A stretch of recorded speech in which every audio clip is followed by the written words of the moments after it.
Hello, good evening, it's Tuesday Live. I am Omini Odem. Thanks for joining us. The coronavirus pandemic is ravaging countries and affecting socio-economic activities.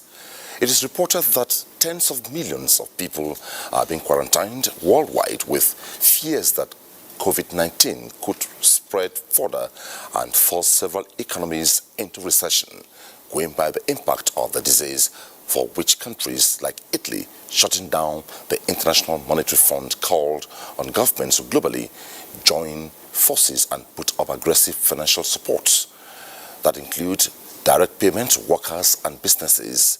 Although Nigeria is presently safe with 3 confirmed cases of COVID-19, yet records show some level of depreciation in economic transactions. To match words with actions, the president set up a committee to look at the impact of the coronavirus on the nation's economy that has submitted its report. In furtherance of this course is the Central Bank of Nigeria, CBN, announcement of 6 initial policy response to combat the impact of COVID-19 on the economy. This comes as the World Health Organization hails Nigeria's proactiveness in curtailing COVID-19. Tonight, as a tradition of Entities Alive, we shall bring you reports from parts of the country. But first, this background report by John Ken Abokwa to set the tone for the discussion.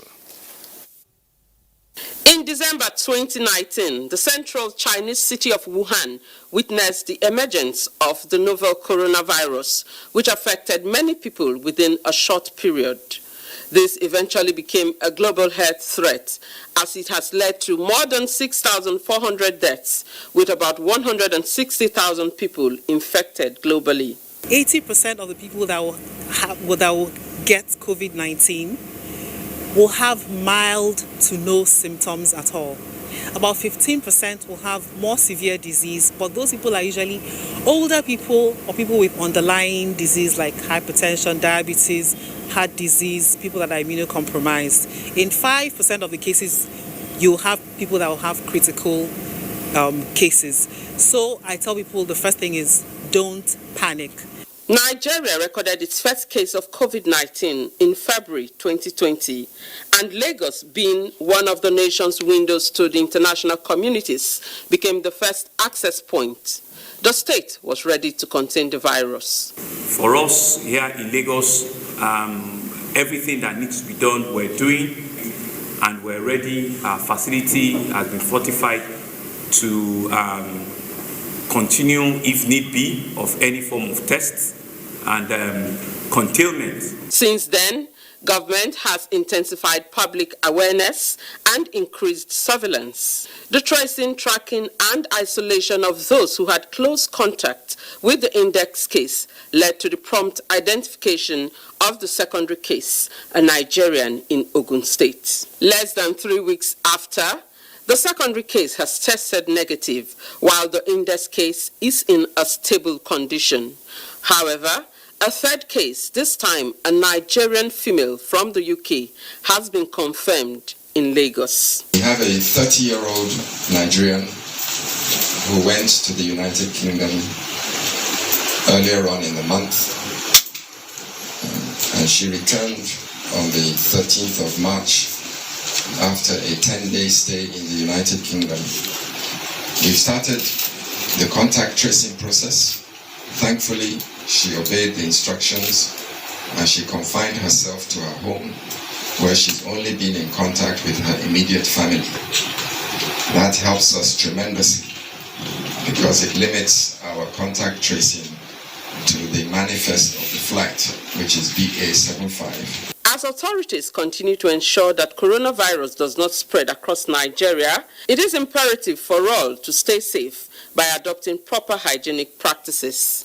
In Lagos, Joy Ken Abakpoya. We take another report put together by Benny Adams. Economy is said to be an object in motion. This lends credence to the fact that the last few weeks have been disruptive for the financial markets and the economy, owing to the fact that events starting in Wuhan keep spreading globally with not enough knowledge on preventive, curative or even its spread. While the first vaccine is being tested, it might not be available for a while. This uncertainty alone instills anxiety and even panic that is spreading faster than the virus itself. The virtual shutdown of one of the world's biggest economies has led to businesses around the globe slowing down, from multinationals to petty traders, as people have been asked to remain indoors. Factories shut down, travel agencies recording losses. Asians working in Africa who traveled for holidays could not come back to continue their assignments. Africans with businesses in China cannot travel for fear of the virus. So also, many global business events being put on hold, owing to the fact that no country has immunity. We have not put in place a travel restriction today or at this point in time does not mean that if the realities on ground dictate that even before the end of the day, that will be announced. As figures of infection continues to rise globally and oil prices dropping to a global low of $20 per barrel, the United Nations Trade Organization, UNCTAD, estimates a global loss of $1 trillion to COVID-19. For Nigerian crude, today we have about 50 cargoes that have not found landing, not found home. It means that the traders have purchased it, they don't know where to take it to. So when your crude oil sells at $30 and you are dropping it by $8, it means that in the market, you are selling it at $20. And that's a huge problem. The question is, what then becomes of Nigeria's capital importation as more countries continue to shut their doors against each other?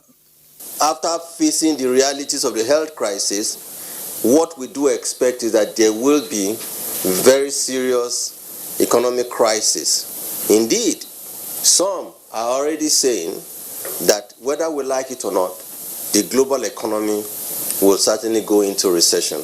In words, the federal government seemed to have a solution in sight by firstly recognizing COVID-19 as a reality call to developing a non-oil attitude to everything we do as a country. That report by Benny Adams at second report on the program sets the tone for the takeoff of the program tonight. It's Tuesday Live, and our focus tonight is COVID-19 and the global economy. At some point, our lines will be open and you put your calls through, and also our Twitter handle is at Tuesday Live NTA. Please, when your call pulls through, before you make your call, turn down the volume of your television sets through the calls, through the Twitter handle, to your tweets. You raise your concerns, ask your questions, and our team of guests will address them. Focus again is COVID-19 and the global economy. Tonight, I have macroeconomic policy analyst, Professor Ken Ife. Good to have you on Tuesday Live tonight. Thank you very much. And also Director General, Nigeria Center for Disease Control, NCDC, Dr. Chikwe Ehekweazu. Good to have you on the program. Great to be on your show. Director General, Chief Executive Officer of the National Institute of Pharmaceutical Research and Development, NAPRED, Dr. Obi Peter Adigwe. Welcome to the program. Yeah, thank you. My pleasure being here. Well, COVID-19 pandemic is a developing story, evolving. It's yet to have a destination. I must say, developments come globally in seconds. So let me start with Dr. Chike Eyekwazu. What's the update since the last case was declared and now you're in the studio? The update is we have 3 confirmed cases in Nigeria, and we've been working very hard to cast our net as wide as possible, following up on travelers coming back to Nigeria from countries that have been infected or that have more sustained community transmission of these infections, because those are really people most at risk of this infection. We are aware that as cases increase in other countries, that list will expand. So this evening, we are going to expand the number of countries that we're following up on people coming back to Nigeria, adding 5 new countries where the case count is now above the 1,000 case threshold. And so people come back, we follow them up. If they're symptomatic, we take a sample, we test, and that's how we found the cases that we found in Nigeria. So one thing is the number of cases in Nigeria, which is 3 at the moment, and we're working very hard to see that we limit it as much as possible. But, you know, we're also following the global picture, because this is not an outbreak in Nigeria. We're a small part of a global incident that has moved from country to country. Firstly from China, where we've seen the numbers come down radically after the first increase, and now the epicenter of this outbreak is in Europe. And that's really where our attention is focused at the moment. So if I get you correctly, the case definition you talked about, the travel advisory initially was 5, now 8. We're thinking of increasing it? Yeah, so it's not a fixed, it depends really on where we are finding the cases, because the purpose of the case definition is then who do we test to look for this virus, because we can't just test everyone at the moment. We just don't have the tests available. So we have to define the countries most at risk of importations into Nigeria. So that was at 8 this morning, and just this evening we've added 5 new countries: the UK, the US, Norway, the Netherlands, and Switzerland. And those are the 5 new countries. Everybody coming back from these 5 countries will be asked first to go into self-isolation, and then followed up every day for 14 days to know whether they're well or ill. And if they are ill, we will send someone to their homes to get a sample, send it to the lab and test. We don't want them going to hospitals themselves, because hospitals are amplification places. If you go there with an illness, you spread it to the most vulnerable. So we'll actually go to you, take a sample, send it to the lab, and then inform you if you have the virus or not. So how do you add up the latest development that the federal government bans all foreign trips for public and civil servants till further notice as recommended by the Presidential Task Force for the Control of the COVID-19? Yeah, so the President has set up this task force, of which I'm privileged to be a member. And we met this evening. All the ministers are part of the task force. Everyone sat together. These are very difficult decisions. So we came out with the first set of decisions in the short term. Now, these decisions are not permanent. They will be evaluated over the next few days, discussed with different actors in the economy, and then we might decide to advise Mr. President on more actions to take moving forward. So really, this is a first step. Has to be seen as a first step. It wasn't just a ban on travel by public servants. Every Nigerian was also advised to defer non-emergency travel. So if you don't really have a life-threatening situation to deal with, you have no business traveling at the moment. We definitely also said if you're coming back from one of the 14 countries, this is not just self-isolation, we call it supervised self-isolation, because we are going to follow up with everyone that is back from any of these 13 countries I now listed. So there are a whole set of initial actions listed by government. But my last point really is, this is a call to action for all Nigerians. You know, there's so much government can do. But really, our appeal to Nigerians is each of us can take a personal responsibility for your own actions, your own participation in risky gatherings. The more we take responsibility, limit our engagement in gatherings for now, do the basic things we're advocating for everyone to do around personal hygiene, hand washing, disinfectants, will solve a big part of the problem for all of us if we focus on these simple tasks that we as a society have to adopt as part of our day-to-day lives. Okay, let me take on Dr. Adigwe. You are the Director General, Chief Executive Officer of the National Institute for Pharmaceutical Research and Development. Because of this development, we have what we call a challenge has posed itself: medicine security. There's a scarcity of it in the world. Where is Nigeria right now?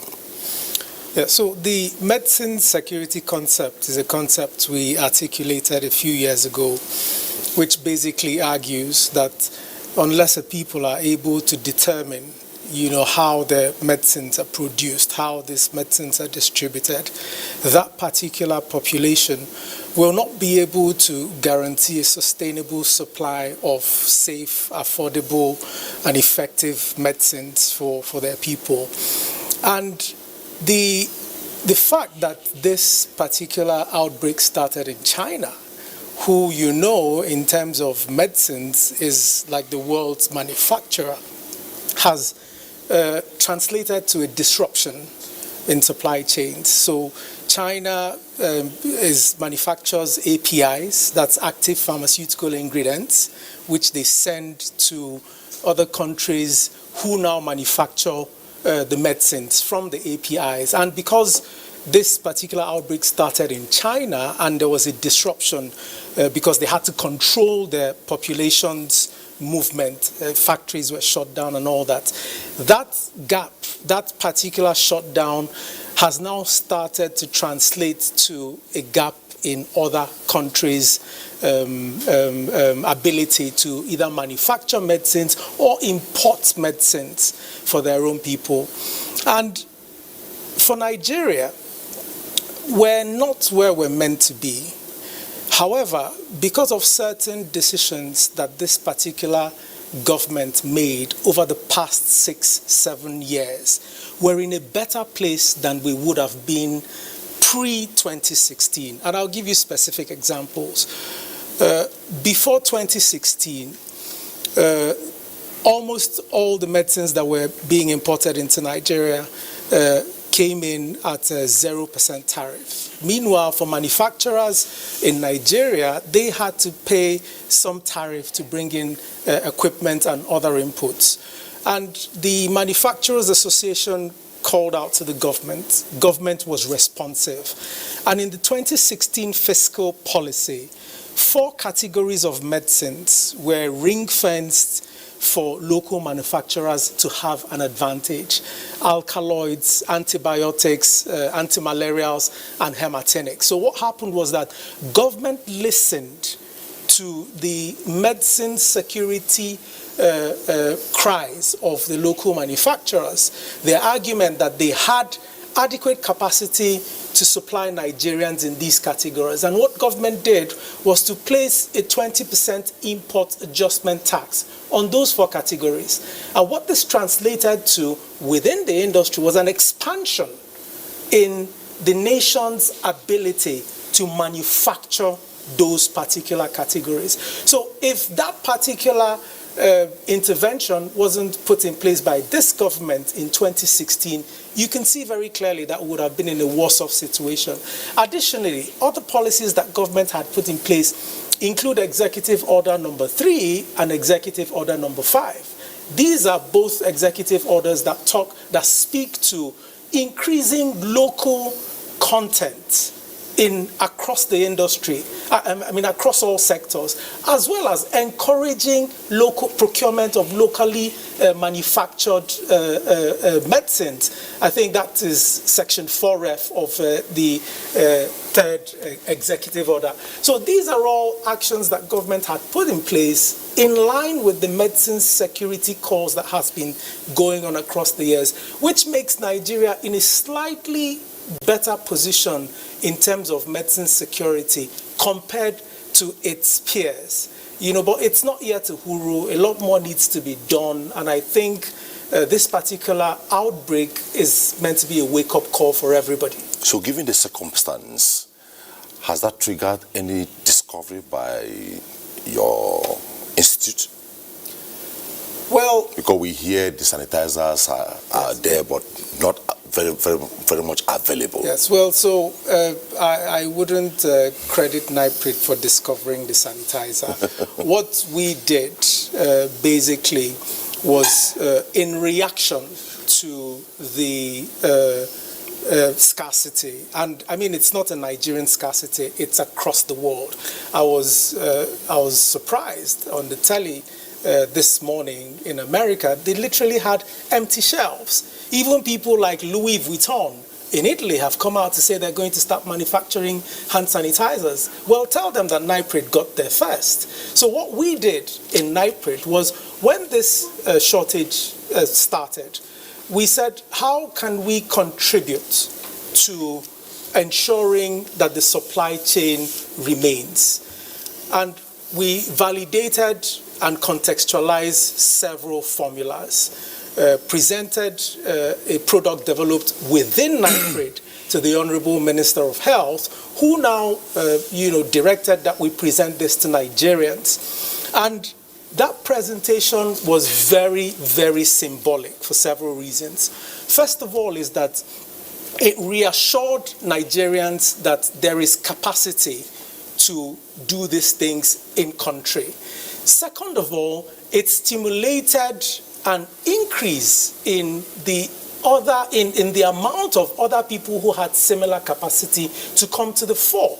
So there is now a significant increase in either local manufacturers or other institutes that have the capacity, coming to the fore to say, we have also validated our own formulations, and they're inviting NAFDAC to come and have a look, to certify them so that these things can go into the market. So what that particular sanitizer issue was a critical step in, enabling us address the disruption at that point in time. And consequently, as you would probably know, the price has now come down and it is actually more available in pharmacies. We felt it was something, that was quite laudable, because as you know, just about 6 out of 10 Nigerians have access to water. So sanitizer is important.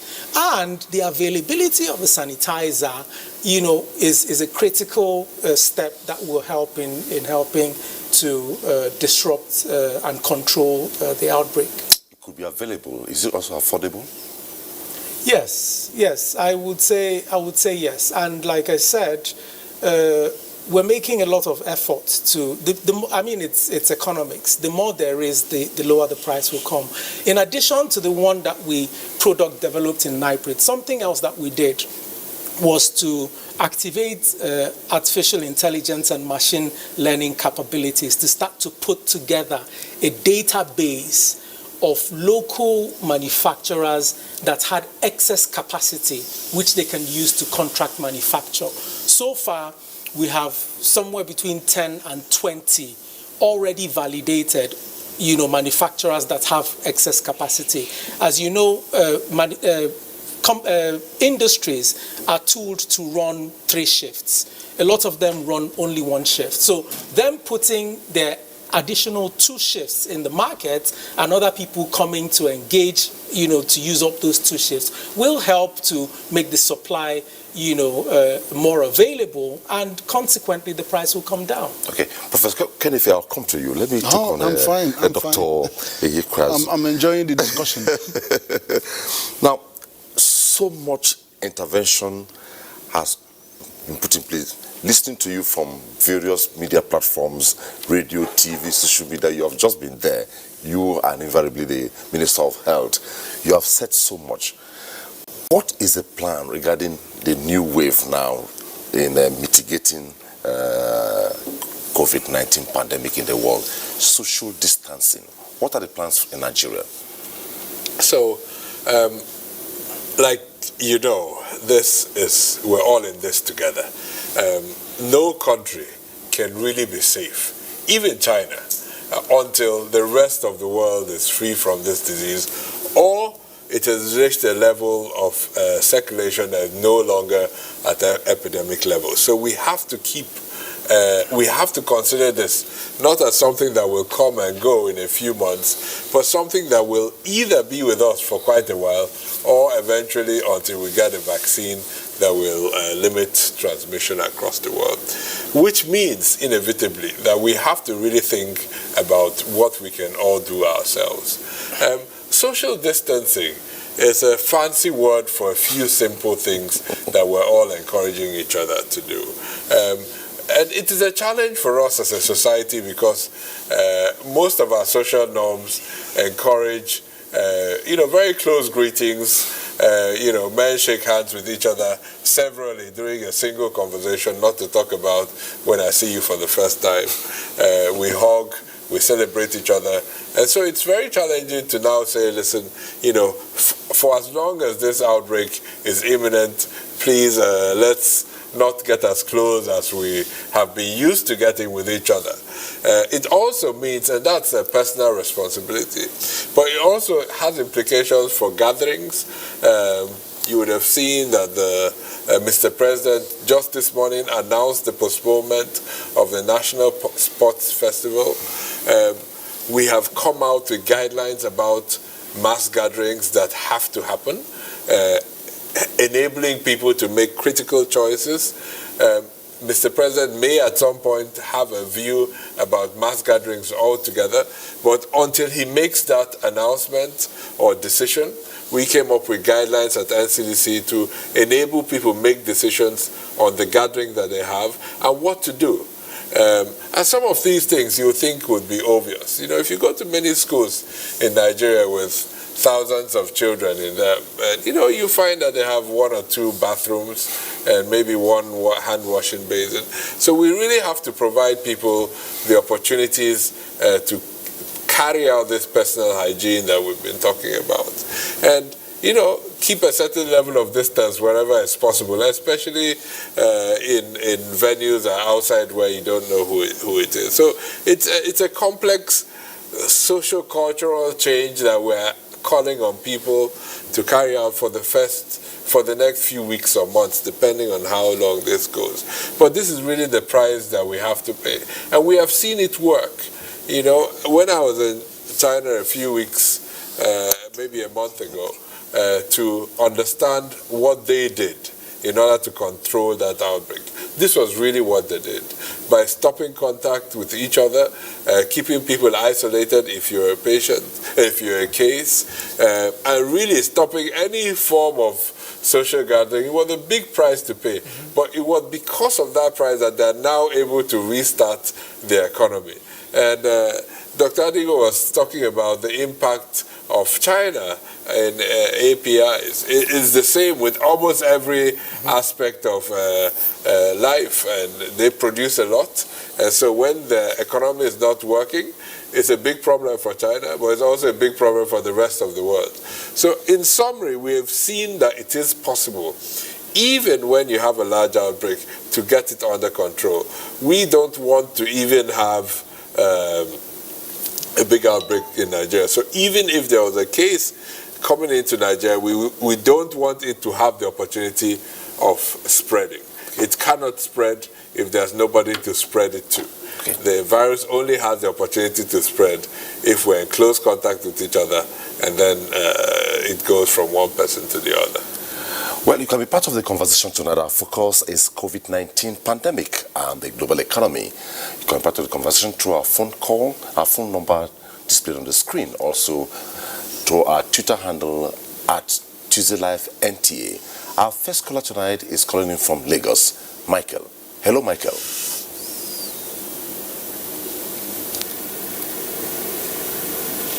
Hello, Michael. Hello. Good evening. Good evening. Go ahead, please. Yeah. Well, we need to lock up our countries. Other people are locking up, even Canada are locking up their country, because this disease is having an effect in our nation. Sometimes we know there are economic policies that government is ready to relate to others. But because of this disease, many people can die. We need to lock up our country as others are doing. Canadians have locked up their countries. Why are we still wasting our time in locking up our countries? Is it because of economic reasons? We can be able to look inwards and know that we can be able to handle our situation based on this problem. That is to show us that we need to look inwards and begin to patronize our local made materials. Based on the situation, we now know that our locally made materials is what we use to grow our economy. So we need to look up everywhere, and before our professionals who are in the pharmaceutical institution can research and know what to do, we need to look up our everywhere around our corner, because Chinese are locking up, Canadians are doing so. Why Nigerians have never done such a thing? So they are still selling, even in that today, there is even a rumor that somebody came on 12th of this month with coronavirus. So to show that because how we live, we cannot be able to eradicate it if we cannot lock up our borders. To be able to eradicate it, we lock up our borders and check those foreigners who are within us. Thank you very much. Thank you, Michael. Michael called in from Lagos, and on our Twitter handle, we have a couple of tweets here. Let's address them before I take on Professor Kenife. The first from Amalu Paul. It says, "Good evening. Please, what is the government doing to restrict the movement of Caucasians or Nigerians that have spent a good number of time outside the shores of Nigeria? Also, is the temperature check at our entry points reliable?" That's one. Maximus 4455. It's either you focus on the economy or focus on the lives of the citizens. Nigerians want the border closed. Please, we will attend to the economy after the epidemic. The next one, quite a tongue twister name here. Now that the global economy is certainly going into recession, this is the best time we patronize our local homemade products for sustainable and rapid-based economy. I think that relates with what Michael from Lagos just said. Yusuf Saleh says, why is it difficult to restrict people coming from these high-risk countries? Neighboring countries had put travel restrictions from these high-risk countries. Why not Nigeria? Is it that Nigeria is playing giant of Africa, or what? Augustine says, the sudden emergence and rapid spread of a novel coronavirus, now called COVID-19, is a reminder of the power of infectious disease. What is the federal government doing in equipping our health centers in order to combat this virus? Let me allow you to react to some. Yeah, so I think there are three key questions I'll deal with. The first one is if our thermal scanners at the airport are working. The thermal scanners are working very well. You may not see them all the time because some of the testing is passive. The important thing to know, it will only pick you up if you're symptomatic. So if you don't have symptoms at the point of entry, then the scanners themselves can't pick you up, and that's exactly what happened to the first case that we had. And it was then reported to us by an astute physician who took the history, understood that there was a travel history and the patient had symptoms, put these two bits of information together, let us know, and then the system kicked in and we were able to isolate that individual in Lagos, working together with our colleagues in Lagos State. A lot of the questions focused on restriction of travel. And we must trust our leadership to take the right decision. I am absolutely sure Mr. President is considering that among a variety of options. We've elected our leaders to lead. They will consider all these options with the advice of all of us and take the decisions in the best interest of Nigeria at the right time. So I know for sure that Mr. President is right now considering these options, given the situation both in Nigeria and the rest of the world, and will advise at an appropriate time on what the next steps are around restriction of travel. Until he does that, we have to do what we've always done and carry out the public health measures that we know what to do. Try and identify the cases as they come in or when they're in. Aggressively monitor all the contacts. Whenever you're symptomatic, take you into care, and that's really what we're doing. So really focusing on what is in our hands while our leaders take the decisions on whether to keep returning travelers coming in or not. The final question I'd like to spend a few minutes on is the question around infectious diseases altogether. You see, we're only in the third month of the year. We've had over 800 cases of Lassa fever. Nobody is talking about this. We've had 18% of those 800 have unfortunately passed away. We have been managing this outbreak in Nigeria. It hasn't attracted any media attention. Nobody on Twitter is talking about it. These are Nigerians that have actually died of a real outbreak that is affecting us right now. And we have been pushing on all of us to do this. Very soon, every year we have outbreaks of cholera, yellow fever. Now, there's only so much we can do. Whenever there's an outbreak of yellow fever, it's probably one of the most painful outbreaks that we deal with at the NCDC, because the yellow fever is a vaccine-preventable disease, a vaccine that has been around for over 40 years. And yet, to get our vaccine coverage up to a level to protect Nigerians from these diseases is very difficult. You see states with vaccine coverage of 20 to 30%. For childhood diseases that there have been vaccines available for years. And so sometimes I also look at the media uproar around COVID-19 with a little bit of, I don't really know if we had the same amount of energy around Lassa, around cholera, around monkeypox, yellow fever, we would have been a much better society. So the one good thing I find coming out of this is an increased awareness on the impact that an infectious disease outbreak can have on all our lives, on our way of life, on the economy, and if it leads to at the end of the day, for all of us to take this a little bit more seriously. Government, yes, invest a little bit more, but schools, campuses, individuals, we all have a lot to do. So that's really what I hope to come out of this, while we focus very aggressively at managing the outbreak at our hands right now. Well, let me, okay. Really, I think just following on Dr. Ihekwazu's point, another area that has been greatly neglected by Nigerians is patronage of locally manufactured products. I'll tell you a story to drive this point home. I think it was Michael who called in that mentioned it, and then Austin sent a tweet, also touched upon it. But it doesn't do justice to that particular topic.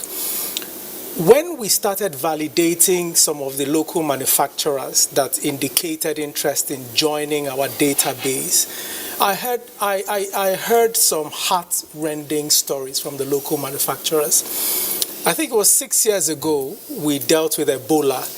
Local manufacturers, again, were called to say, answer the call, put up machineries, set up supply chains, build your people's capacity to produce hand sanitizers for Nigerians. And they answered that call. A few months later, Ebola went by, and what did they find? According to them, they've now had capacities and factories to produce hand sanitizers, but you now have hand sanitizers being imported from outside Nigeria. The importation of hand sanitizers between the time the Ebola outbreak ended to this particular period is 6 years of taking jobs out of Nigeria. It's 6 years of not using natural resources that we have in Nigeria. It's 6 years of debilitating our own economies by ourselves.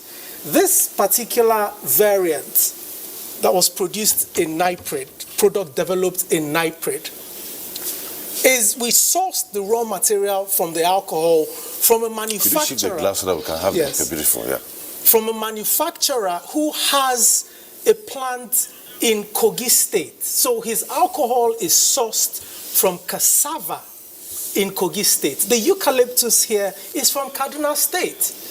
If this particular product or this type of product had been patronized by Nigerians, if Nigerians had for 6 years gone into a pharmacy shop to say... Did you know about it at all? Well, of course they do. Of course they do. You see, in this particular issue, we've carried out some preliminary research, right? And we find that there's certain people who still go to pharmacy shops and request for imported medicines. This is when you know that made in Nigeria medicines are of the highest quality. Before the coronavirus pandemic moved from China to Europe now, where it is more prevalent, we hear they did some miracle. Certain things were solved within 7 days, 3 days, hours. So now that you have displayed this, is it late to mass produce it? What is keeping it off the shelves? Well, can we find it anywhere around the shops in Nigeria? Are they affordable? Good question. I don't know the miracles they did in China, but in Nigeria we have procedures. So this is a product developed in NIPRID. Dr. Ihekwazu is right here. Now we know that one of the primary concerns is hygiene in fighting against COVID-19 pandemic in the world. And one of the simplest things to use is sanitizer. This is one produced by a Nigerian, endorsed by our institute. Yes. So there's just one more thing we need to do. Procedure to mass produce it? There's just one more thing we need to do, and we've started doing that, which is getting the NAFDAC number. In Nigeria, you can't put a product on the shelves without a NAFDAC number. If you do that, you're encouraging people to either fake your product or to, produce you sanitizers that have less than 60% alcohol. And once we get the NAFDAC number for this, you will start to see this on the shelves. So that's what we're doing. But going back to the point I made earlier on, this needs to be a wake-up call. As Nigerians, we're fond of only reacting when there is an emergency, and it's wrong. There needs to be a deliberate, volitional, concerted effort to manufacture locally and patronize what is manufactured locally. I hope by the time coronavirus ends, people will remember to do that. I've kept Professor Kanive quiet for too long. Let me trigger you off with this. Now, the economics of what you have just said, can you explain further? Well, we have a case in our hand, and we are busy importing sanitizers. No, it's we brilliant have one to hear. Produced here, yet we don't find it in the shelves. It's brilliant to hear that we have this product. And to be honest with you, I must confess, I spent a whole day Saturday looking for sanitizers in Abuja, and I couldn't find. During the CBN, I didn't have an idea that we have something event local. Recently at the CBN hall, I think a manufacturer also posed this question. Yeah, I know. The CBN governor apologized that they have sanitizers produced in Nigeria, yet nobody directs people to come to buy. We import. It's a serious issue. It's true, but he apologized because we had some made in China tubs that was being distributed in the room, and you were there. I was there. Okay. I was going to this. So go ahead. So it's a pity, but again, I wouldn't know why NAFDAC will be delaying the registration of this. I don't know why it should. No, they're not be delaying it. They're not delaying it. And secondly, I don't think that even the NAFDAC registration is equivalent to patent. So you still have to patent your stuff. It's still not going to be patent. But I just can't understand why this is. The presidential order 003 is really about this. Buy local, trade local. And I have been in the CBN over the 10 presidential value chains. And I was in one particular meeting where the Riot Act was read to all the uniformed officers, the Navy, the Army, the police, the NYSC, all of them on one side of the table, and all the manufacturers of garments from Lagos, Kaduna, and Kanu were all there. And we said, we've come to the end of this road. This is an MOU. We both must sign that. If you don't sign it, I won't give you any foreign exchange to import this anymore. And that's an order from the president. So, and quite coincidentally, we have biotechnology that has given out cotton seed that has increased from 1 ton per hectare to 5 tons per hectare. So, billions have now gone out into planting more cotton, and the degeneraries are coming on stream, and the garment manufacturers are. But so it's happening, but it should happen with more speed. Absolutely. With what we have just produced. Yeah. So I think we should do more to patronize products of that nature. Yeah. Now, back to the issue. I'll come to you on the economics of this. Dr. Yekwazu, with what Dr. Adigwe has presented before us here, does that challenge your sector? Given the circumstance on ground. It's a big opportunity for us, We directly... But like I said, sorry to cut in. Yeah. Like I said, in China, when it happened, they did novel things within days to combat this virus. And today, they have gradually been able to combat it. It's whittling down. Now, he talked about procedure. Do we need to follow procedure to mass produce this, made in Nigeria? There are certain procedures you have to follow, especially around drug manufacture, drug registration, because anything you're giving to patients to consume has a certain higher bar versus anything else. So Dr. Adigwe will recognize that some of these procedures have to be followed. They should be expedited, given that this is a government, parastatal, and institute owned by government. So you can take a few things for granted. They're not going to cut corners for commercial reasons, because they are not set up to make profit. And, that using national institutions to drive areas for development of strategic national importance, whether it's cotton, whether it's military hardware, or whether it's pharmaceuticals. It's just not something we have done enough of generally. So within the Nigeria Center for Disease Control, we follow all government regulations in always looking for whatever we're buying, whether it's a service or a product, can we buy local? And it's only when you can't find local that we go beyond the shores of Nigeria. And we've innovated a lot. One of the innovations I'm actually proudest of is not a product innovation, it's a service innovation. So we're using a local private sector courier company at the moment for the transportation of all our samples, because we have 5 labs. I've said this severally, only 5 molecular labs in the country, but we have a big country. So how the samples get from the corners of this country to these 5 labs? We've worked with a local courier company, trained them in how to package biological samples, which requires a certain level of expertise, how to track them, how to get them to the lab, and how to get the empty containers from the labs back to these locations. And we've become one of the most important clients of this local courier company that won this tender over all the bigger names in the whole courier industry that will be familiar to you. So these are things that we're doing. But I think in the whole space of health security, there's an important opportunity to now grow. This is just one of them. There are many other things, personal protective equipment, the gowns you see we wear, the masks. We are completely dependent on importing all of those things. And right now, with the challenges across the world, there are things that even money cannot buy you. Because firstly, China mopped up everything in the market. Now we have a big outbreak in Europe.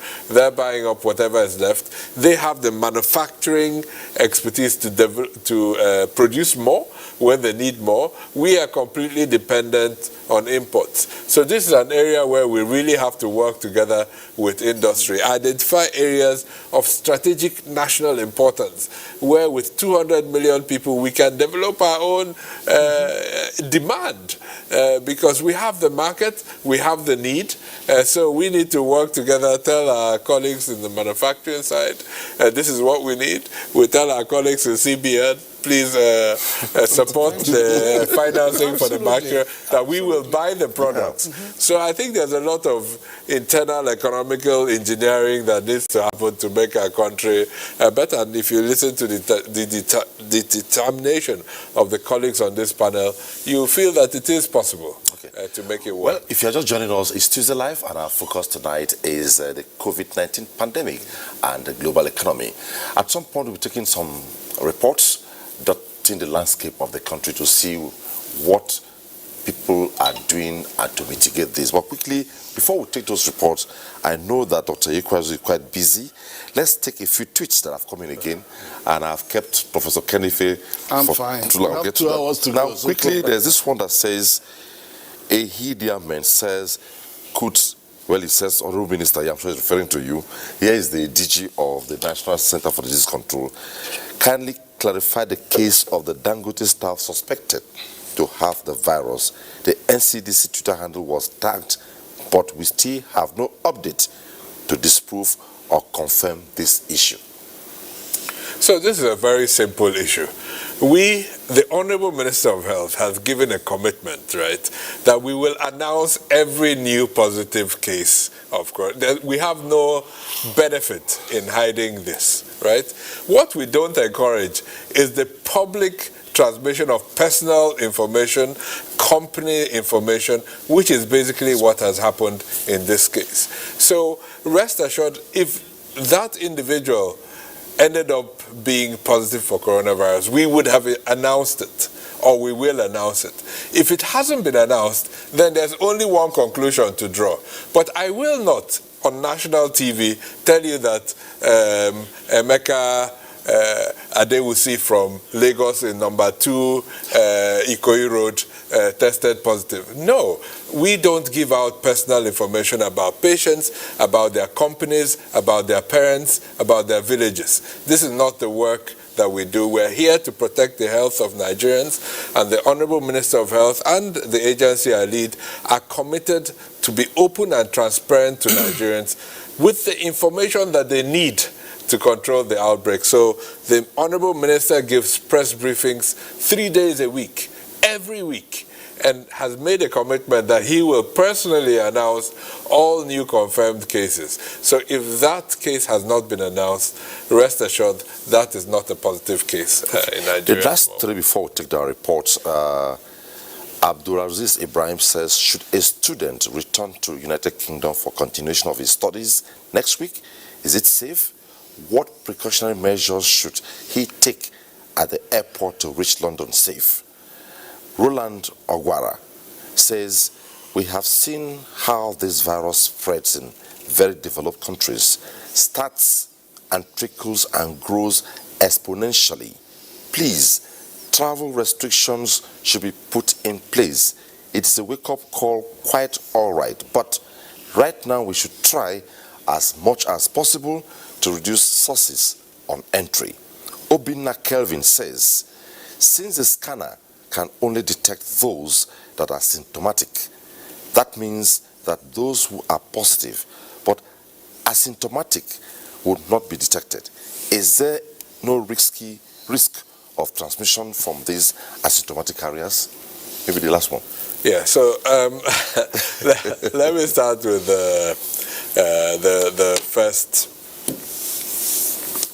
first tweet about. Can you read the first? Yes, the first one talked about going to should a student return to United Kingdom? So we have advised already that all non-essential travel should be restricted. So sometimes the state imposes bans, but sometimes it also starts with advice and then moves towards a ban. So I don't think you don't need to be tied down with a rope in order for you not to do the right thing. The second thing is, schools are probably closed in the UK at the moment, so I don't actually see what the rush is in traveling back. So advice, and the Honourable Minister has been very clear on this, is postpone all non-essential travel.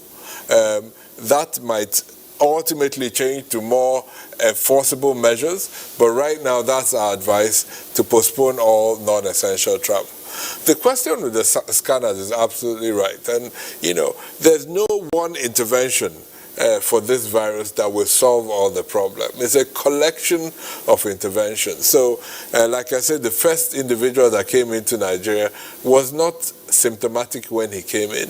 He was found, he presented at the doctor's clinic, the doctor understood what he might have, sent him to Lagos, the colleagues in Lagos State collected the sample and then confirmed. So, most likely, transmission happens, what happens is there's an incubation period. That's from when you get the virus to when you become symptomatic.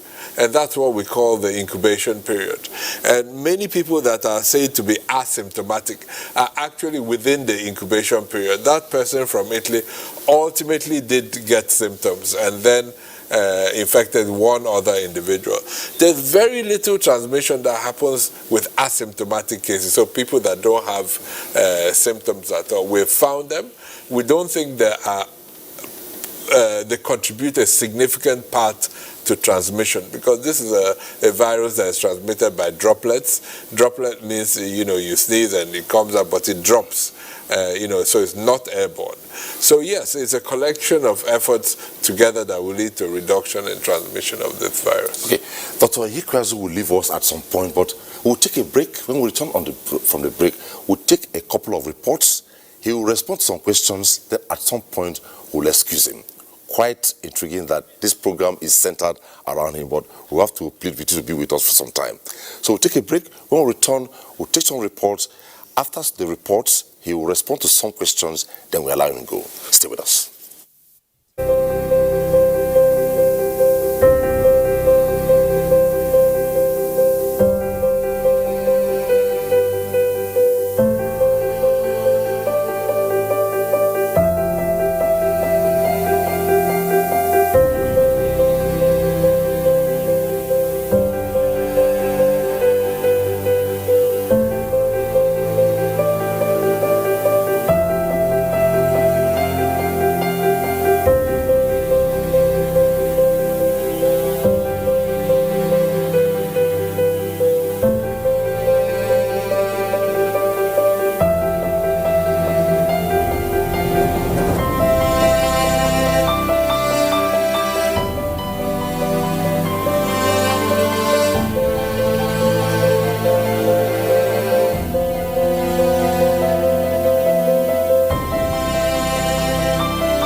for more media sources than ever before.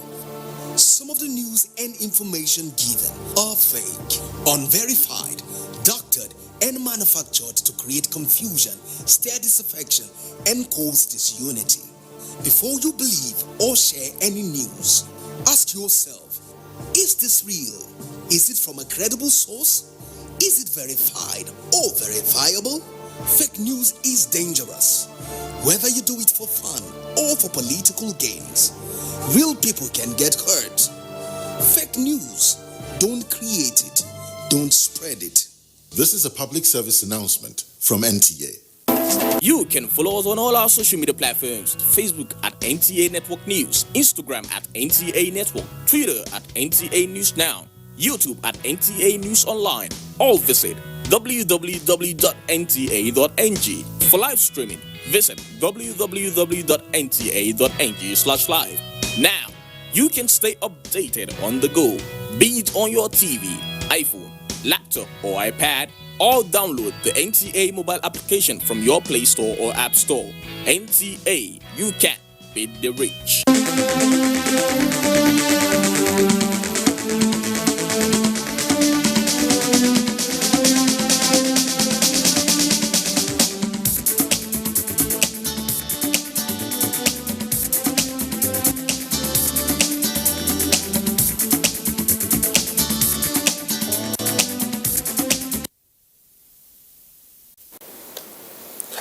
Thanks for staying tuned. We're not done yet.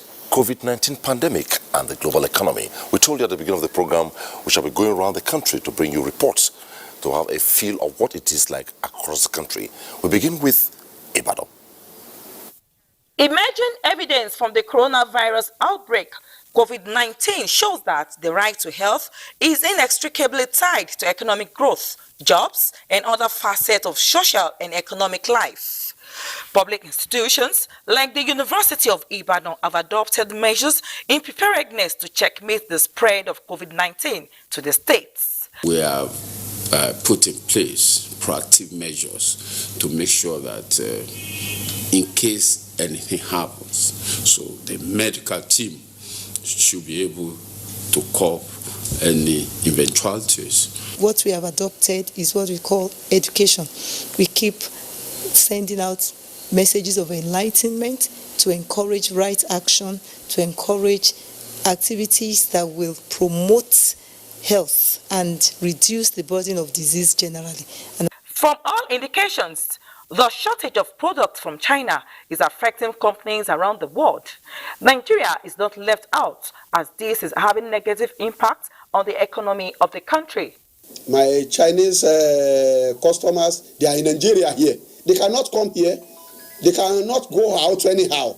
People will be running here and there. For solutions, motor parks and markets were visited for more sensitization and enlightenment on how to curtail the spread of the virus. We are supposed to sneeze into the elbow, and make sure that you contain the sneezing within the elbow this way. It is believed that all the above steps will check the spread of the virus, thereby minimizing the impacts.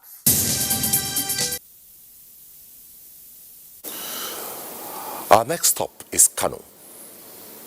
With the increase in the number of COVID-19 cases in more than 100 countries across the globe, the World Health Organization has characterized the virus as a pandemic. It is against this backdrop that the Federal Ministry of Health, through the Nigeria Center for Disease Control, NCDC, activated a National Emergency Operations Center in all the 36 states of the country, Kano inclusive. All the stakeholders have been doing a lot, one of which is trying to screen all people who come from other countries at the airport, which is the main port of entry.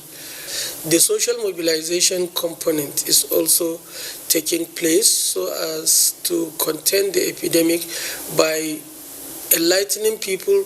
It is in light of this development that strategic areas such as the government house, business outlets, and schools within the metropolis have taken measures to guard against the spread of the virus through the use of sanitizers, regular washing of hands, and constant checking of body temperature. An infrared thermometer. If a person is found to have high temperature, that person needs to be further investigated. An economic analyst with Kano State College of Education and Preliminary Studies, Sanusi Adamu, spoke on the economic impact of COVID-19. If we have a situation of this nature, then it will affect the whole economic activities in Kano State in particular, because we cannot import what we have been exporting and we cannot export what we have been exporting. To ensure effective management of any outbreak of disease, the state government has made available isolation and treatment centers at Ergaya and Aminu Kano Teaching Hospital. Enugu is next. Is said to be a major import and trading partner with Nigeria and has the second largest economy in the world. Since the outbreak of coronavirus disease in China, there has been a shortage in supply of imported goods and raw materials from the country into Nigeria, and this has caused a rise in cost of other goods and services from other countries that has not witnessed any outbreak. Most people have also stayed off purchase of clothes, shoes, and other items imported from countries like China, Italy, Asia, and London. Most of them are increased more than 2,000. Some are 5,000. Some are even 10,000 due to the prices in China are cheaper than the prices in Dubai. There are several measures put in place to contain the spread of coronavirus, as well as advocacy and sensitization on the hand and respiratory hygiene. However, some of these materials for the hand and respiratory hygiene, such as alcohol-based hand sanitizers and respiratory masks, seem to be unavailable due to panic buying. Well, since the information spread worldwide, people have been coming, buying as they can be able to afford. The only issue there is the price goes up more than 3 times. Good news is that the sample came back from the Rural Specialist Hospital at the late hours of Sunday, and as it were, the result turned out to be negative. The Enugu State government released this cash sum of 20 million naira to the management of the State Isolation Center to ensure that the center is optimally ready to deal with the situation and any emergency that may occur.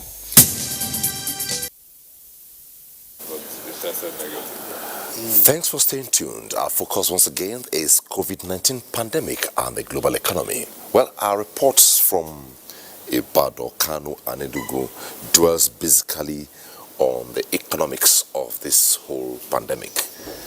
What are your reactions? Well, we said global, so we'll start from global and come down to Nigeria. Yes. But I have to try and be brief. Globally, it's a meltdown. Up until last week, we were looking at $9 trillion being wiped out of the stock of the capital market. But now nobody talks about the number anymore because everybody's lost in the number. What was like 5% drop, now it's 12% a day, it is 11%, it's 10%. So we're no longer talking about the numbers because it has to be in tens of trillions of dollars. But the stock market is one thing, but because Nigeria is assimilated into the global structure, we are feeling the impact. So our stock market is vulnerable. But then you have the oil. China is the biggest buyer outside of America. America is not buying anybody's crude. And they also have their challenges. And for that reason, Saudi Arabia didn't play ball with Russia on the OPEC meeting, so there's a price war. Obviously, America is not ready to play ball with anybody. They'll continue to oversupply. So what we have now is the prospect that the price can actually drop to $20 a barrel. At the moment, it went to 28, 33, went up to 37, and down again to that region. The impact on Nigeria is a major concern because that would affect our benchmark was $57. Now to be operating at less than 20%, $20 less than we are more than $20. Means that we have to radically review the budget, and the administration is doing that. In fact, on Wednesday, we had a big meeting in Central Bank, and the Minister of Finance spoke really well and calmed all the nerves and was very, pointed us in the right direction. And this became an opportunity for a big event. It's no longer, you see, this is what happens We haven't lost a human being yet on corona, but the impact of corona on the economy is global, and also here is devastating. But the fact of the matter is that it became an opportunity where so many sectors, over 500 people were in a meeting, and then they looked at the whole range of sectors that are being affected in different ways. But the biggest challenge that we have is infrastructure, as you know. Because when you have the infrastructure, then people will be keen to invest in your country. Then those who are already in the business will expand, and you know. So the focus in the infrastructure was such that they now decided that they are going to build a new mega company called Infraco. That's Infra Company, PLC, okay, with an initial capitalization of $3 billion. We're looking towards $100 billion somewhere down the line, where the first 4 or 5 people contribute the $1 billion, and then the federal government will put a $2 billion guarantee. And on the basis of that, we'll build a bridge, and if investors will start coming, that is we're talking about institutional investors, pension funds of that sort, will have the comfort. Now, that is monumental opportunity, because the government will give you the first 20 key projects to run with, and then they will open the way. What can I compare that to? Transcorp. You know, Transcorp came along that line. Yeah. And Transcorp is working, and is the marketplace for business in Abuja. But this is something bigger than life. Okay. And then we'll see it. So Corona has triggered this, but it's a huge response to what has become a perennial problem. How do you tie this to the tweets that said, not minding the negative impact it will have, Nigeria for now should just shut down the economy and concentrate on the health of Nigerians? People are entitled to their opinions, and people tend to react depending on how they feel. But we're miles away from what is being said. And the point is that there are areas that are very challenging. Apart from the infrastructure issue, there's aviation. Aviation worldwide was estimated to be losing $113 billion. In the Middle East, $4.9 billion. That's what they're losing. Africa estimated at $400 million. But if you look at the Nigerian aviation industry, you see a ticking time bomb. One, there are 22 airports. Only 2 of them are viable. Lagos accounts for 58% of the revenue. Abuja, 18%. Abuja just breaks even. The remaining 20 airports can't even contribute up to 20%. None of them is viable. The other 3 at international are not viable. What it means is that Lagos is carrying and cross-subsidizing all these other airports. So if FAN comes under pressure and he says, well, we have to cut out, all these airports could close down. And then me and you, we can't go to anywhere. We can't travel to any of your town or village. And that's the only transport system that is working, right? The road is a dead trap. The rail isn't working because you haven't got a comprehensive network. It's just that aviation that we have. Second thing, I appreciate that the governor of Central Bank, under the direction of the government, has reacted. $50 billion on the table, naira on the table. And then also dropping interest rates from 9% to some of that down to 5%, and many other measures. But if you look at the debt of FAN, it's being owed over 53 billion naira by airlines and other services. If they say, look, we're in difficulty, let's just turn the tap, all of these airlines are going to go bust. Can you see? In fact, that they can swallow up that 50 billion naira that CBN is giving. So we have to look at the impact. Globally, 10 trillion tons of goods are moved globally. 3 trillion of that is through air freight. And you've seen what is going on with China.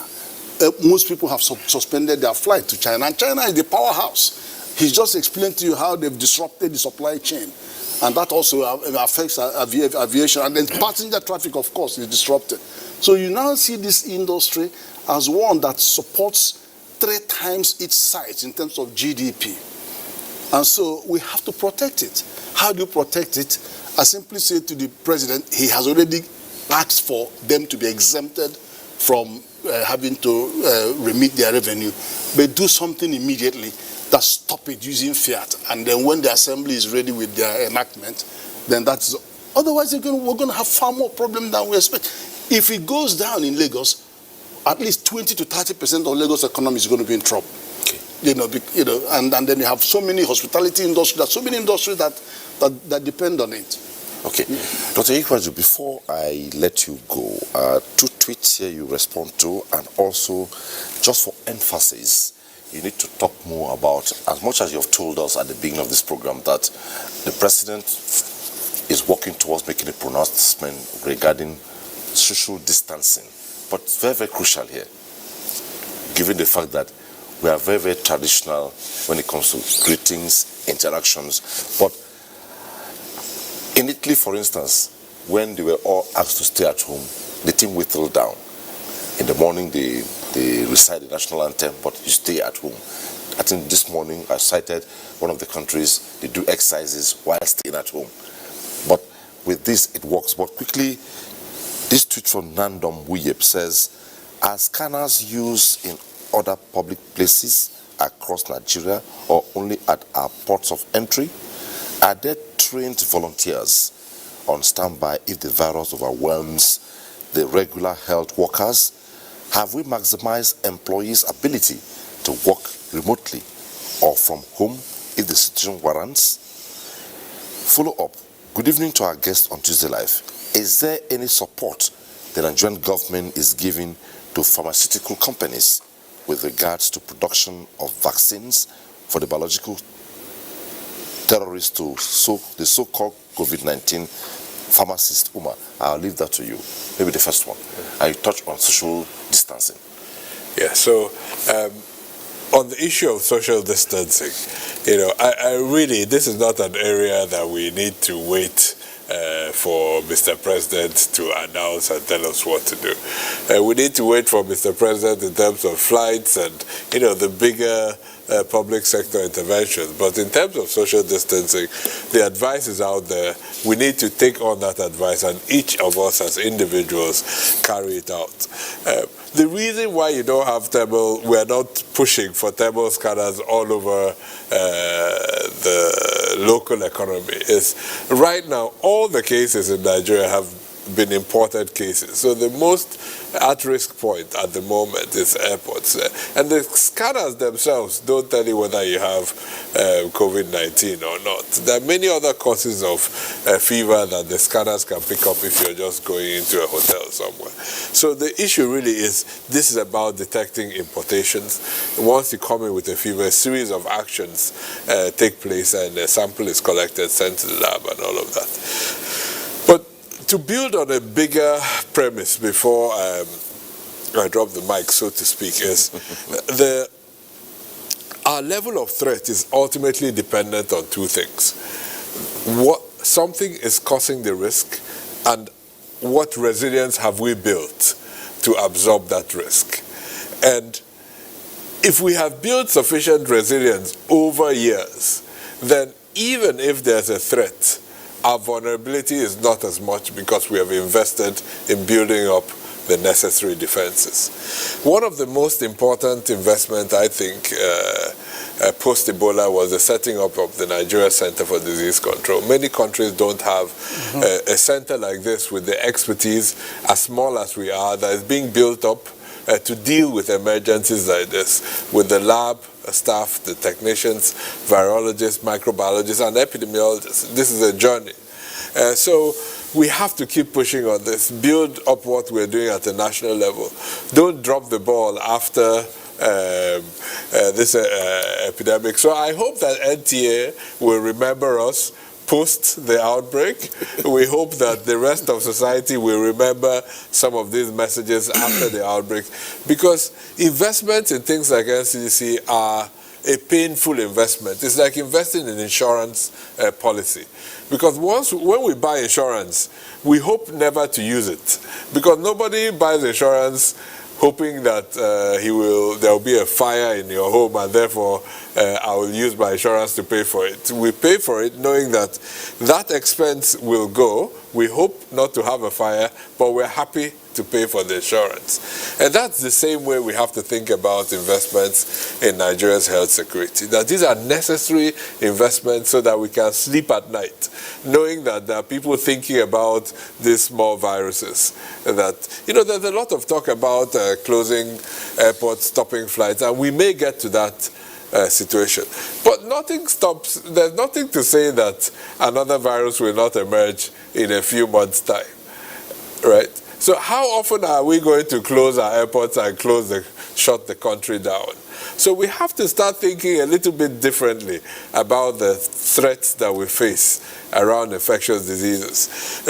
Locking every country, blocking their borders, stopping flights, is not going to keep the world safer in the long term. We're mutually dependent on each other. So what we need is solidarity among countries.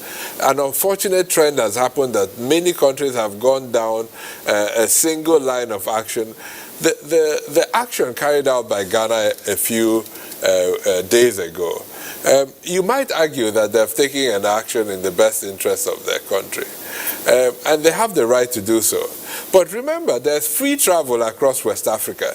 So if you take action individually without it being synchronized with other countries around the region, the benefit that you expect to have is minimized. So we're not saying that actions should not be taken.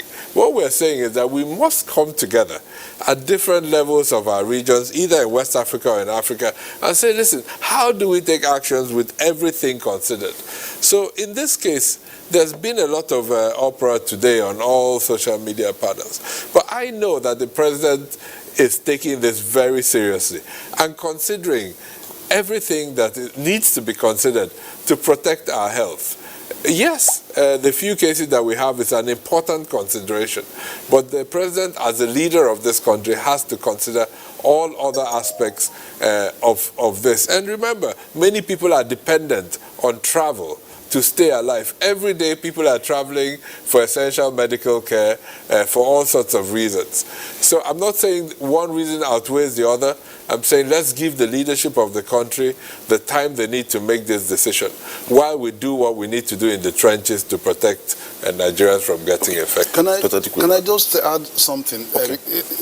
I realize also that the FAN is committed to building 5 hospitals in all the 5 towns, Port Harcourt, Enugu, where we have international airports. So I think it will make a lot of sense if you partner with them. Yes.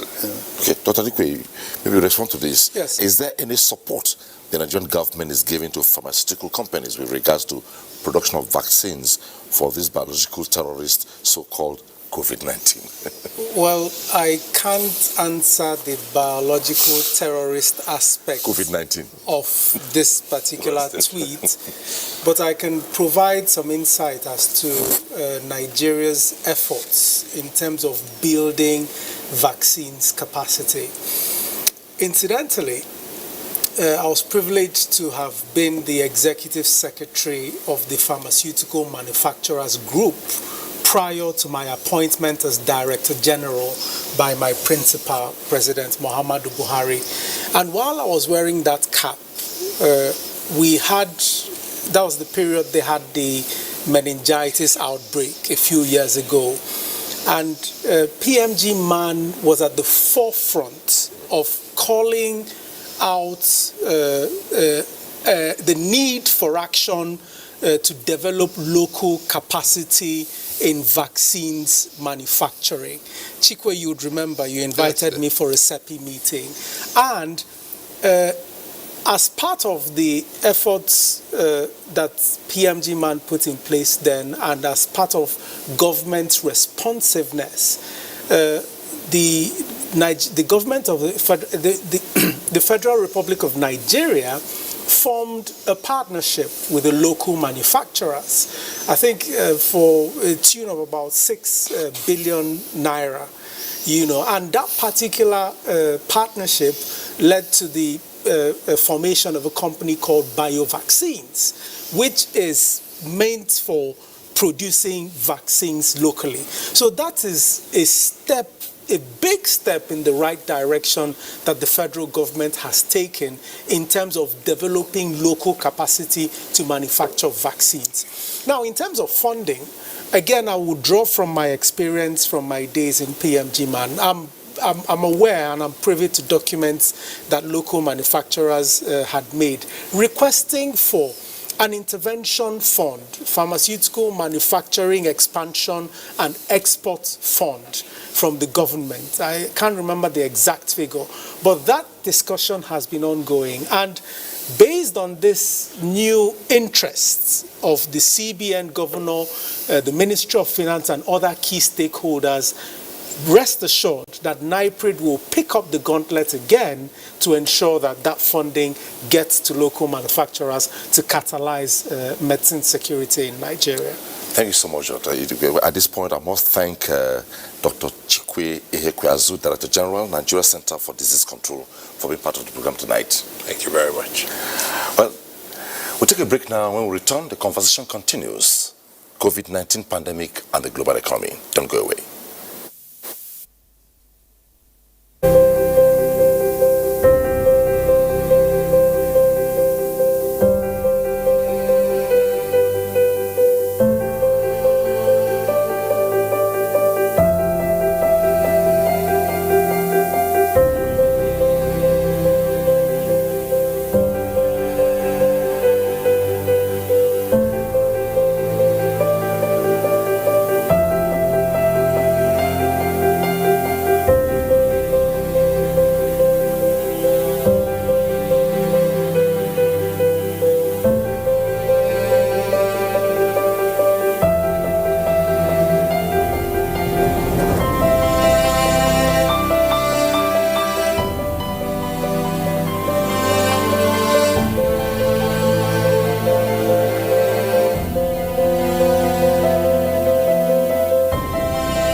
their news and information from more media sources than ever before. Some of the news and information given are fake, unverified, doctored, and manufactured to create confusion, stir disaffection, and cause disunity. Before you believe or share any news, ask yourself, is this real? Is it from a credible source? Is it verified or verifiable? Fake news is dangerous. Whether you do it for fun or for political gains, real people can get hurt. Fake news, don't create it, don't spread it. This is a public service announcement. The global economic growth expected to be 1.6% in 2020 and 3.2% in 2021 has been sharply adjusted downwards as a result of the outbreak of the coronavirus. For many years, China has become an important market, a source of tourism, and a supplier of consumer goods to other countries. To ensure that men and materials from China and other countries affected by the virus don't find a way to River State, most entry points, especially airports and seaports, are stationed with port health officials for intensive screening. I trust Nigeria on this because I can remember vividly during the time of February they take precautions and measures, and what I'm seeing here is quite impressed. Any vessel coming comes with a yellow flag, and when you see the yellow flag, that means the ship has not been cleared. So when the port head goes on board, they check, and if everything is okay, they will now bring the yellow flag down and now give the opportunity for other workers to go in. And if there's anybody with any sign or symptom, the port health will now take the person to the disease control center. There is no confirmed case of COVID-19 within River State and none in the confines of the University of Port Harcourt Teaching Hospital. The economic implication of the coronavirus outbreak is that many goods are no longer available and traders are forced to rely on old stock, creating chances for scarcity when the supply elapses. When there is a scarcity in goods, it's going to rise up. The price will rise up. With the sales of last year and this year, trying to travel, one cannot travel and you stock money in the bank. Can't even travel to transact any business for the year 2020. With this situation, there are indications that as the global value chain in which China plays a crucial role is being seriously disrupted by COVID-19, the huge adverse economic effect is already having its toll across the globe.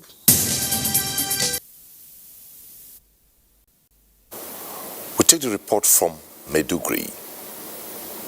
Since pronouncement of a confirmed index case of COVID-19 in Lagos, Nigeria, Borno State government has redoubled efforts in ensuring the citizenry are well protected against any outbreak of diseases by putting machineries on ground to include upgrade of an isolation center, in addition to training of health personnel across the state. Our joker is to ensure that those who are likely to have contact with the IDP camps are the expatriates coming in.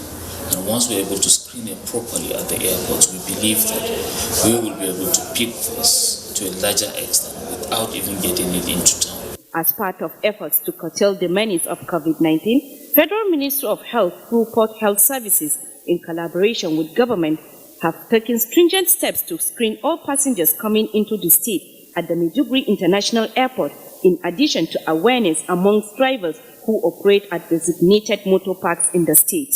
Also, Borno State Command of the Nigerian Security and Civil Defense Corps has embarked on safety sensitization and basic hygiene practices in schools and other strategic places within the state capital, where we visited motor parks, public schools, to inform the public on the need to do the needful. Start shaking or collecting money, we do wash hand. So we reach out, you wash yourself clean.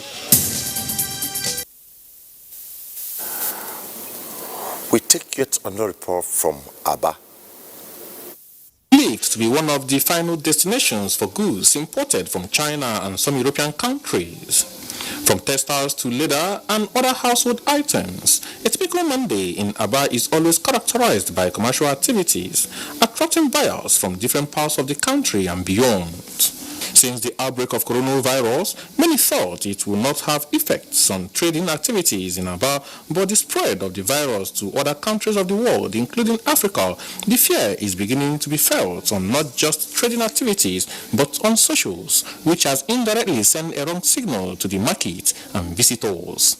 A lot of the importations that are done from China, nobody can travel there again. So we are stuck here. Somewhere there is locked up. So those that have goods are hoarding it. They are increasing the price. Even the ordinary surgical face mask is increasing price from 500 now to 8,000 naira for one small packet. If this pandemic continues, definitely the whole economy, both in Aba and in the Abia State environment, will be drastically affected. As the virus continues to spread, causing lockdown in some countries, especially China and some European countries, where they have business ties with Aba business community, business observers say it is important that world health bodies and other health experts to focus on ways to stamp out the virus. Wash your hand thoroughly, use sanitizers where necessary, don't sneeze into the air, don't sneeze into your palms, like people are demonstrating, sneeze into your dress on your hands. Socioeconomic activities, no doubt, have been affected in Aba, but everyone is optimistic that the end of the virus is near, which will ensure that there won't be complete global recession, as they noted will be worse on developing countries. Thanks for staying tuned. Our focus once again is COVID-19 pandemic and the global economy. Well, the Director General of the Center for Disease Control left us, Dr. Adigwe. Now, will this be a big challenge and lesson for your institute and other research institutes in Nigeria? Do we need to wait until we have this before we think proactively? Well, for us at NIPRID, we've actually been quite proactive. We didn't sit down to wait for coronavirus.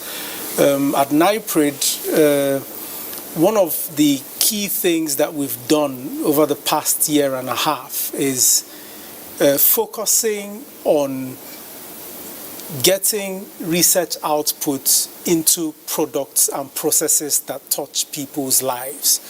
So shortly after I was appointed by President Muhammadu Buhari, we quickly identified that there were a significant amount of publications that had articulated research output, but which hadn't translated into outcomes that will impact on people's lives. So we said that rather than sit back and wait for the industry or people who will use the research to come to us to use the research, what we will start doing is take our research output to the people who need the research. And one of the things we did was to articulate a conceptual processing protocol, which basically enabled us map natural resources across 36 states of the country, which can quickly be processed into products that will impact on people's health while also providing livelihood for people who live within that locality. And Nigeria is blessed in terms of natural resources, and I'm talking about the flora that we have. The different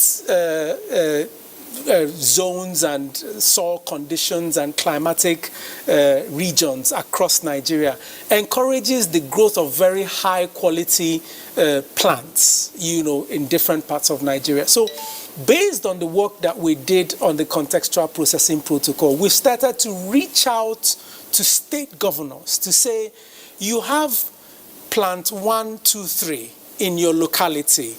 Plant 1, 2, 3 have the potential, if processed, to give us product 1, 2, 3. And in that process, the people within your state will be empowered economically. We will be able to use the training to build their capacity. We will be able to use it to generate income for the state. So that's what we've been doing with our contextual processing protocol. And so far, we've engaged about 10 states.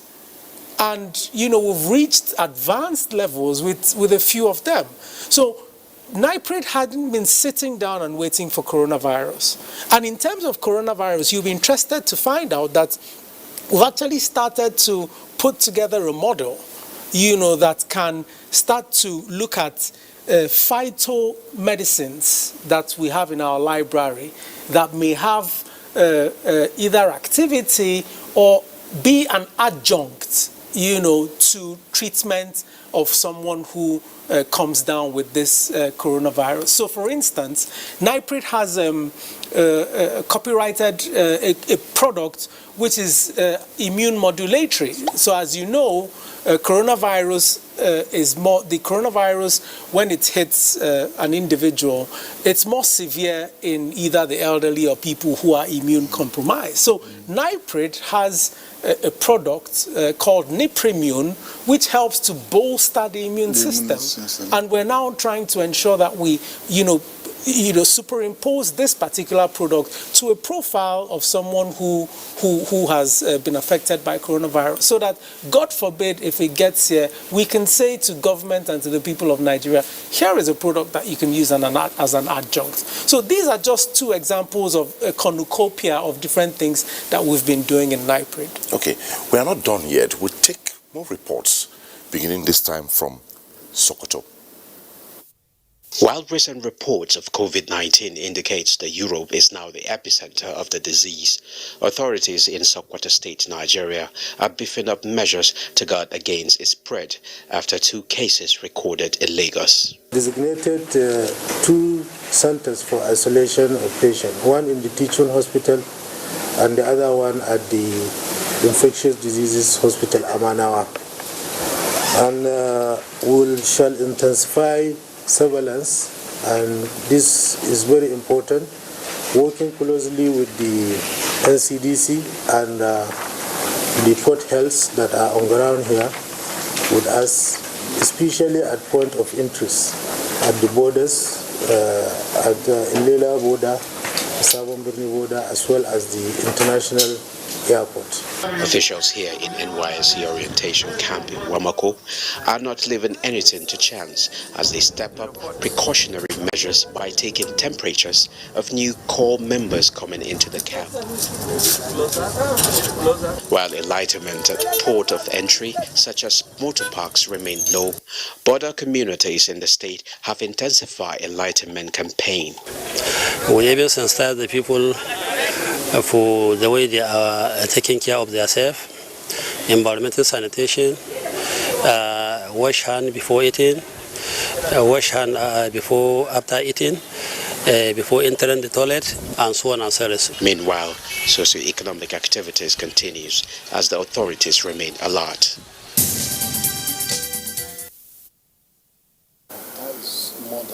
Abeokuta is next. Earlier, by the Honorable Minister of Health, I wish to inform you that all 40 contacts of the index case under the quarantine have tested negative to a series of tests for coronavirus. That's a major breakthrough for a state which had been in the news for a not too good reason since February 27, when the index case of COVID-19, an Italian, was discovered in the state. Its new status notwithstanding, health officials in Ogun State say they can't afford to drop the ball in the campaign against the spread of the virus. Apart from deploying a social media app dedicated to increasing the capacity of health workers and enhancing multi-sectoral emergency operations, the state government has also distributed preventive kits to public facilities in the state. The campaign will be well complemented when members of the public take personal hygiene and other safety precautions more seriously. Market women, the religious bodies, mosques, churches have been sensitized on how to combat coronavirus. By now, I expect that all the media houses in Ogun State should be running ads sensitizing the citizenry about the dangers inherent in coronavirus. Surveillance around Abeokuta, the state capital, shows that life is normal for a state that just caught a break from negative spotlight. While many of the residents are aware of the status of the virus as a global pandemic with increasing fatality, they are not yielding to fear as schools, banks, markets and other public places remain open for business.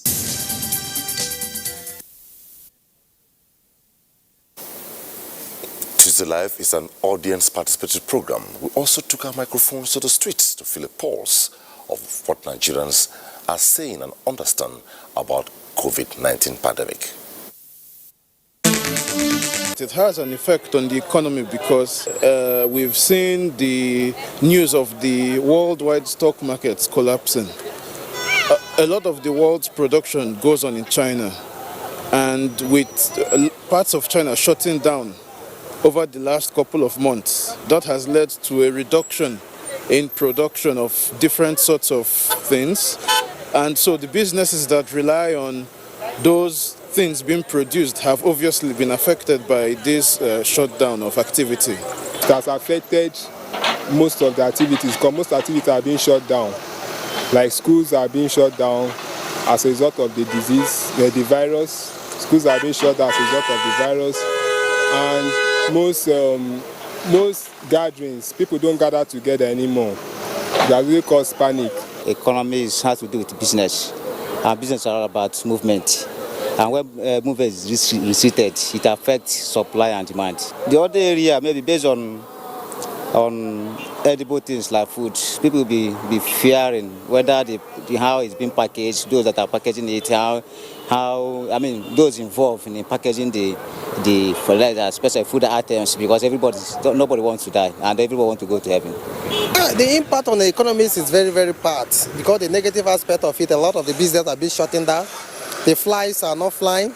Most of the African countries are shutting down most of their business centers, churches, mosques. In fact, the means of joining together form of business exhibition are not going on. So some of those things are creating a lot of negative impact on the economies. It have already affected Nigeria economically. Business is not moving and other things involved. And people we are panic to travel from one place to another. People travel outside country, they are in this country, they are not going anywhere. So politically and economically, things are stagnant, things are not moving because of this disease called coronavirus. Globally, it has caused a lot of catastrophe in the economy of our nation. Not only our nation, other nations that we're having bilateral relationships with them, that we normally used to have economic activities with them, it has affected seriously. Most of the goods that are imported into this country have been stopped.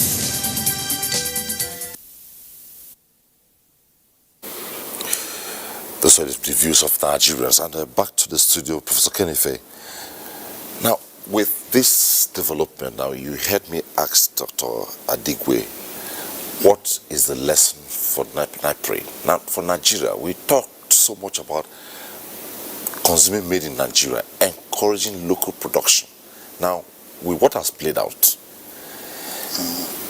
it happened in China. It has dovetailed into Europe and spreading further, although a lot of efforts have been made to mitigate it. If we encourage local production, will the effect be this high? No, of course not. In fact, let's unpack what has happened between China, Europe, and America, and then you could see the answer to your question. One measure of the health of the industry is called the Purchaser Managers Index.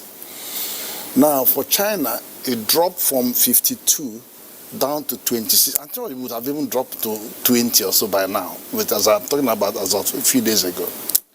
And the non-manufacturers purchasers index also took a dive to 29%. And America also has the same. They're from well over 50. Once it's less than 50, it shows that there's contraction in the manufacturing. America went down to 49. So it affects America as well as it affects UK. EU are dependent. You know what they do? If you take an aviation, a car, there are thousands of parts in a car. And there are hundreds of companies supplying all those parts. So what has happened is that the disruption of the supply chain means that they can't complete the assembly of one car because one or two parts are still not there. And that's the same. In America, in Europe, it's all affected. And the same with aircraft. So everybody's affected in a way that we have not thought before. I can see some of the importers screaming because they focused on import. And all the things we talk about, import substitution, they don't want to know. But now they're taking the heat. And that says so much for what Dr. Adigwe's work that should be supported. Because here they're trying to build local capacity. And pharmaceutical is a key strategy area for Africa, promoted by Africa Union. And even within ECOWAS, I have worked on pharmaceutical industry in ECOWAS for the region. So it's a high priority area where we are spending a lot of money. And we could reverse all of that if only we could find the ways and means of putting the partnerships together and having the development partner round table so that we can look at how we can resource that. And I'm glad that he's also looking at some local manufacture options in terms of using much of our natural materials. Even some, I'm sure that even some of the technology he has may have also been organic. It possibly could be organic as well, which means our own natural resources. So it's really time that we focused on that. And I'm sure we may also, but you can access existing intervention funds because even though they are prioritized on 10 presidential value chains, there's no reason why it could not be used in organizing the primary raw materials. Because, using our growers approach. Wherever you want to do it, the states you want to do it, you can use our grower approach, where you are the aggregator and all our growers growing the crops.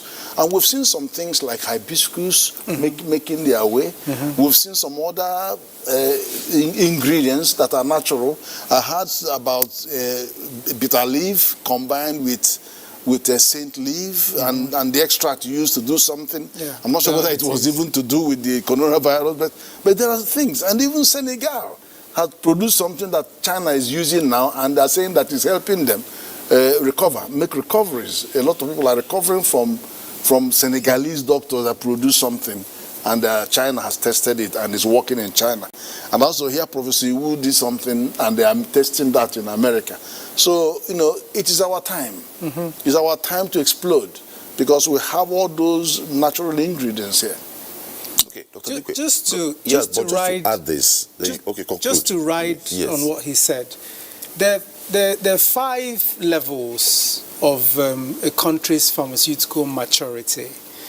The most advanced is people who do original R&D, followed by people who manufacture APIs, followed by people who do finished product manufacturing. Then you have people who do packaging, and then people who do importation.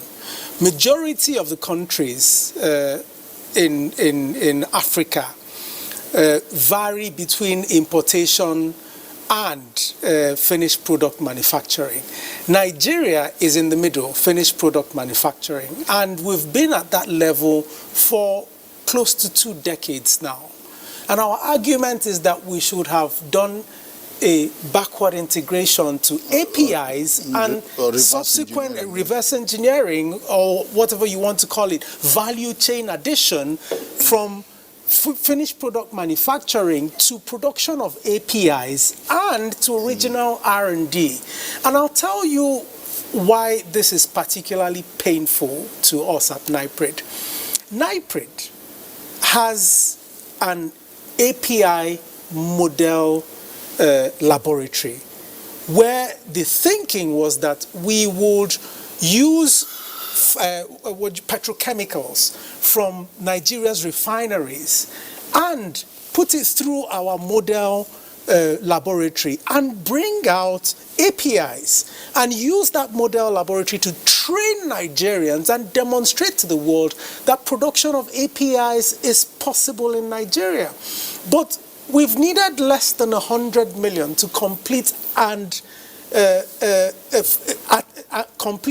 then begin that particular project. And we've been reaching out to people for years now, and nobody has any interest in engaging. In the last 1.5 years that I was appointed, we actually went up to making a presentation to the top management of NMPC. Literally, myself and my team sat down and they had all the directors and technical staff from the 4 refineries, and they challenged us, and we stood and proved our point, and we were just about to move to the next level of that partnership when there was a management change in NMPC. This is just to show you how far we've gone, and this was months before coronavirus now dried up API, exportation to Nigeria. So we've been thinking along that line.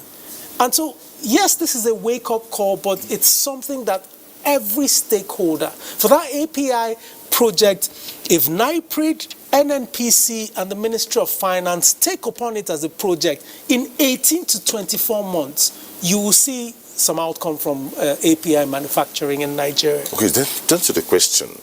As we wrap up, would we say with coronavirus pandemic in the world, though Nigeria just so far just 3 cases confirmed, and from all indication, the victims are doing well and responding, do we lose hope?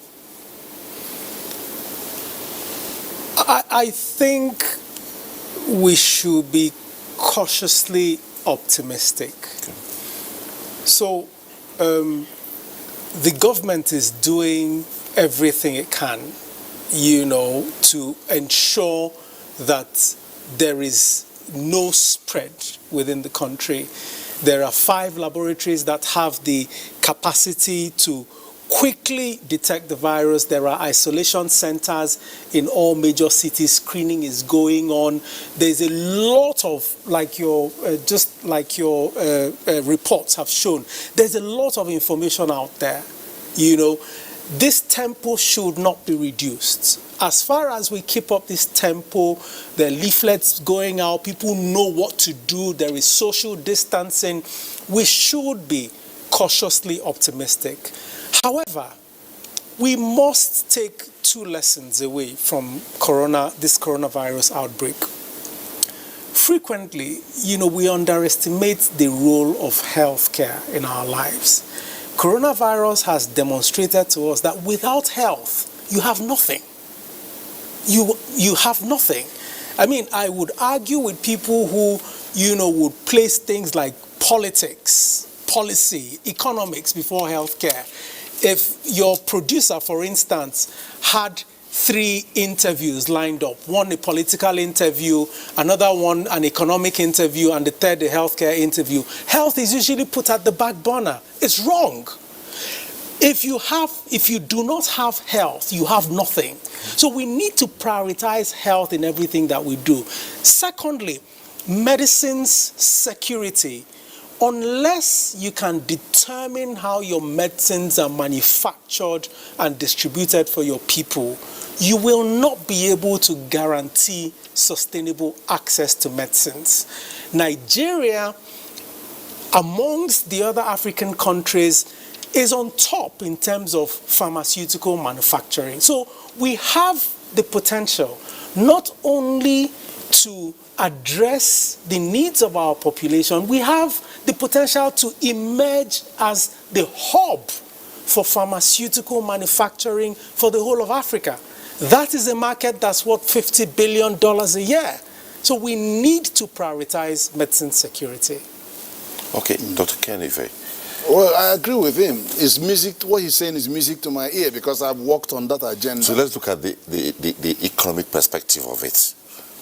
It begins from there because we spend substantial amount of forex importing those APIs. And it's not good news. It's not good news that our country is hopelessly dependent on imported active pharmaceutical ingredients. And all we do is we import them and pour water to make syrups or whatever, and then you get starch-based to compound them into tablets. It's like, what value are you adding? So we have to get to that stage.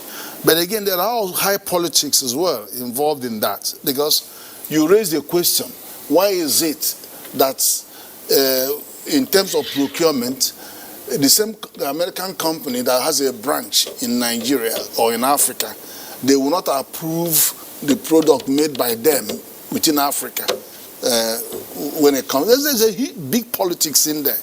And then also you ask the question, why is it that much of the so-called resources coming to us to attack some of the diseases still go back buying only the medicine that is brought from foreign countries? So there are politics. Trade outside drugs. Sorry? In terms of the... generally, in terms of trade, I mean, we've seen what the damage it has done to the oil industry, and then the potential to cause even more disruption, because what are you going to do if you are producing crude, producing crude at $30 and the price is going to go down to $20? What are you going to do? What are you going to do? And then you still expect us to subsidize the petrol? I mean, the whole mathematics is going to fall apart. So we're going to have to critically look at, I know we're all waiting for Dangote refinery to come on stream, but meanwhile, we have to critically look at what is going on with 75 private refineries that have license and not producing. Then we have artisanal refiners that are refining, and then they are selling their refined products to the marketers. The marketers will deposit, and then they will buy from them at discount, and then they bring it in and claim the subsidy on it. We have to revisit all of that. Okay. And we also have to revisit the cost of the cost of crude extraction. Why would it take $15 to $18 in most of the Middle East countries producing oil, and it's $30 in Nigeria? We have to look at that, look at those costs. Well, at this point, I must say, gentlemen, so far so good. Dr. Obi Adigwe, Director General, Chief Executive Officer of the National Institute for Pharmaceutical Research and Development. It was nice having you on Tuesday Live. Thank you, Omini. And Professor Kenny Fay, Macroeconomic Policy Analyst. Thanks for being on the program. Thank you very much. We looked at COVID-19 pandemic and global economy, and we thank you for your tweets and also those who put in their calls. We appreciate you. That's it on the program. Thanks for watching.